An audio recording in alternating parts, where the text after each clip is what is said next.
तलको बाटो देख्नुपर्छ नि, यो बाटो भनेको अब डेढगाउँ जाने बाटो हो। अब हामीले यो डाँडा देख्नुभयो भने मेन डाँडा भनेको यो भनेको पहिलाको राजा बस्नेको एउटा दरबार बस्ने गाउँहरू एउटा डाँडा हो यो। पहिला हाम्रो पुर्खाहरूको दिमाग भनेको कति हुन्छ, आजभोलिकोले सहर खोज्छन् भने पहिलाको बुढाले डाँडा खोज्थे हाम्रो हजुरबाहरूले। अब यो ठाउँमा हामी बिहान कति बजी यात्रा गरेको, हामी 8 बजीदेखि यात्रा गरेको। अहिले धोबादी भन्ने ठाउँमा आइन्छ। अब यहाँबाट हामी अब यहाँबाट राईकोट हुँदै सुन्तला पाउने ठाउँ कर्दै मधुकोट हुँदै हामी नगरडाँडा हुँदै नरम भन्ने, नरम एकदम कस्तो नामै सुन्दा कस्तो नरम भन्ने ठाउँमा पुगिँदैछन्। त्यहाँको यात्रा हो आज हाम्रो।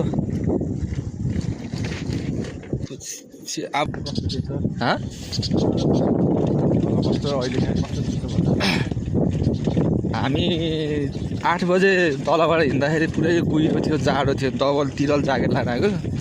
अहिले हामीलाई अहिले के फिल भइरहेको भन्दा ठ्याक्कै चैत वैशाख फिल भइरहेको छ। हामी यो धोबादी डाँडामा कस्तो आनन्द फिल, न्यानो भइरहेको तातो घाममा हल्का हावा आइरहेको। अब हामी बैपङ्खी त्यो हावाबाट बनाउनेलाई के भन्छ अरे, होइन के जलविद्युत भन्छ क्या।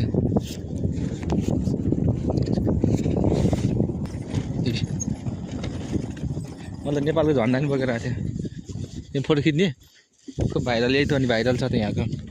यो हाम्रो मिजुरको घर, जमानाको घर, कति लाखको घर हो यो त। यो घर एक्लो घर। फाइनली यो धोबादी बजार भयो होइन, त्यो गाउँ भयो, त्यो अलि माथिको बजार भयो। यो केरेङ खोला जाने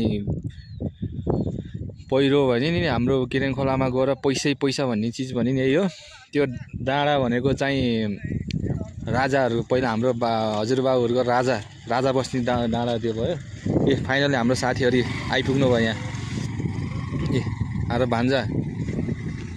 भान्जा नै आउनु भयो। हावा साथी आयो। टिकटक बनाउने झन्डा हो, आउनु होला धोबादी डाँडामा। हजुर सबैजनालाई स्वागत छ। एकदम तपाईँहरूलाई छ धोबादी बजारमा। मोबाइल हैन अहिले तल उडाइन्छ सबैजनालाई। यहाँ भन्दा आज उतै माथि आज घाँस होला है, त्यस्तै छ कहाँ उतै माथि घाँस भन्दा नि यस्तो चौर भनेको एउटै यो सबै मान्छे आएर कि यस्तो बनाएको। विवेकलाई त्यहाँ एङ्करिङ गर्ने